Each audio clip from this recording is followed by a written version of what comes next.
Elo 404 Boxing. Shout out to the LDBC. Shout out to Marlo's Corner, Trey X, and the whole Block fam.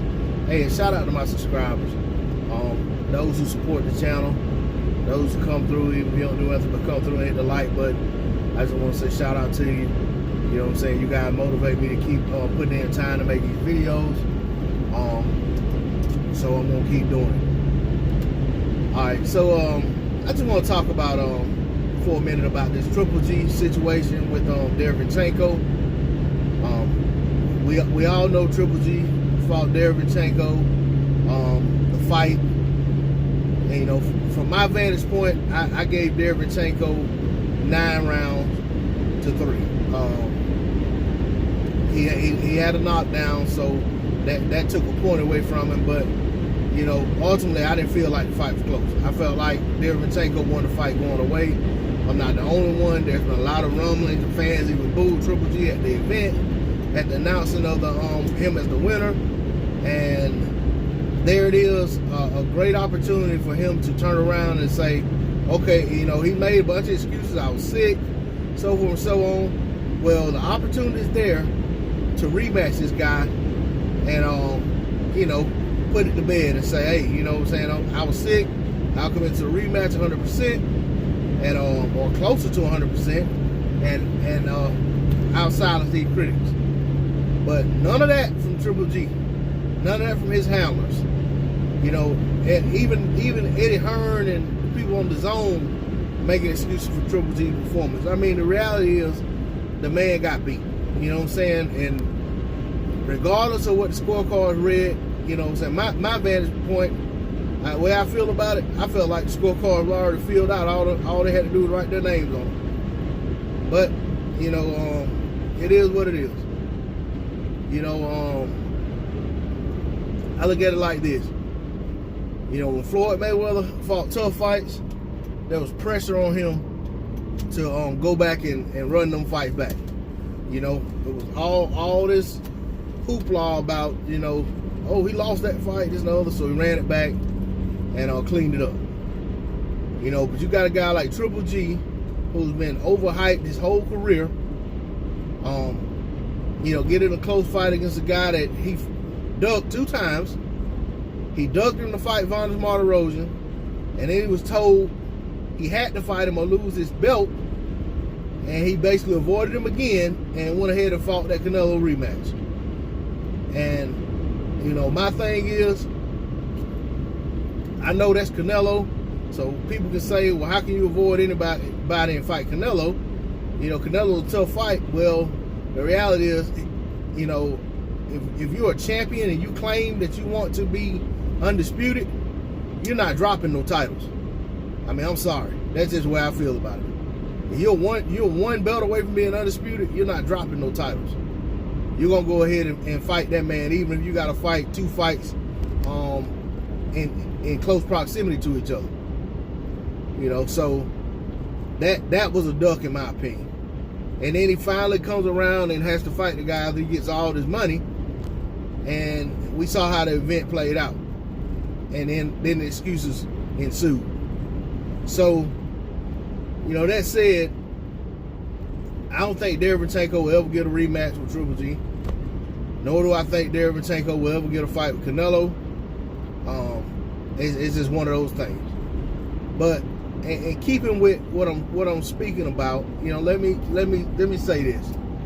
You even got a guy like Canelo. Canelo had a very razor thin fight, you know what I'm saying, against Erislandy Lara. Did Canelo ever avenge that fight? Did he ever go clean that up? No.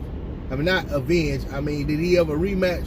Give that man a rematch to silence all the critics who were saying Lara won the fight? No, it didn't happen. Same thing with Triple G versus Danny Jacobs. Same thing with Canelo versus Austin Trout. You know what I'm saying? These guys, they fight these fights, and everybody calls, you know what I'm saying, robbery, or either, you know, people saying, oh, well, he won it close, whatever. But okay, isn't that rematch worthy? You know, there's all this pressure on Errol Spence Jr. to rematch Sean Porter in a fight that, me personally, I didn't see the fight that close, but I saw close rounds. But I felt like Errol Spence won the lion's share of the rounds, and I didn't see the actual scores close enough in my eyes to warrant a rematch. But the fight was good enough that an immediate rematch would have been right on time. But that said, PBC had other plans, so it didn't happen. But Errol Spence was criticized for it. Where's the criticism for Triple G? You know? And I'm not talking about from LDBC, New Media, you know what I'm saying? I'm talking about from the same people who criticized Spence for, you know, not immediately rematching Sean Porter. You know? You got a guy like, you know, Andre Ward. When he fought Kovalev the first time, won a close decision, there was a big demand for Andre Ward to go back and fight Kovalev again. It felt like Andre Ward won a robbery. Ward went back, ran it back, stopped Kovalev. So, you know, it just seems like when fighters look a certain way, they have to go out of their way to prove something that they've already proven. But when you look another way, when you know what I'm saying, when you have another shade of skin tone, you don't have to do as much. You know, just surviving a fight or just making it to the final bell is good enough. You know what I'm saying? And getting your hand raised even when it's obvious that you didn't deserve to win the fight. You know, and that's just, those are just some guys that are marquee names right now. You know that I'm talking about. But the list goes on and on. You know what I'm saying? Even when you look at, you know, who you say the Chavez Jr. and Mildred Taylor way back in the day. You know what I'm saying? Or when you look at take into account Deontay Wilder, Tyson Fury. You know what I'm saying? Granted, that fight ended in a draw, but Wilder could have took his draw as a successful title defense and moved on. But what did Wilder say?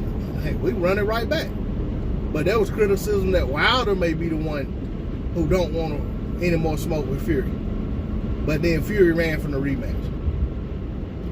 You know, so, I mean, Fury and Otto Wilder. You know what I'm saying? I mean, granted, Fury's eyes all jacked up, but hey, I'm sure Otto Wilder may want a rematch. I mean, I know he wants a rematch. It was mentioned. So, you know what I'm saying? I just want to talk about that double standard. That's all. I just wanted to speak on that. You know, and I don't see it changing anytime soon. It's just a shame that when it comes to certain fighters, primarily black fighters, they have to go out there and prove more than everyone else. Now, I will say Mario Barrios is being, I think it's the WBA has ordered a rematch between him and the Russian guy. I think his name was like, and I can't remember how I say his name. Anyway, it was a rematch between, they're ordering a rematch between him, Mario Barrios, and that guy, the last guy he fought. And the fight was very close. Barrios dropped him twice. But, you know what I'm saying, a lot of people felt like the other guy won the fight. So, you know, the WBA is ordering the fight. I think it's WBA. I may be wrong. But anyway, they're ordering a rematch. So, that fight, they're gonna have to come to terms, or Barrios probably gonna get stripped. Unless his side isn't the side that's holding up the fight. But I don't see that being the case. But anyway, that's all I got to say on the subject. This is D-Lo 404 Boxing. Shout out to the LDBC. I'm out. Peace.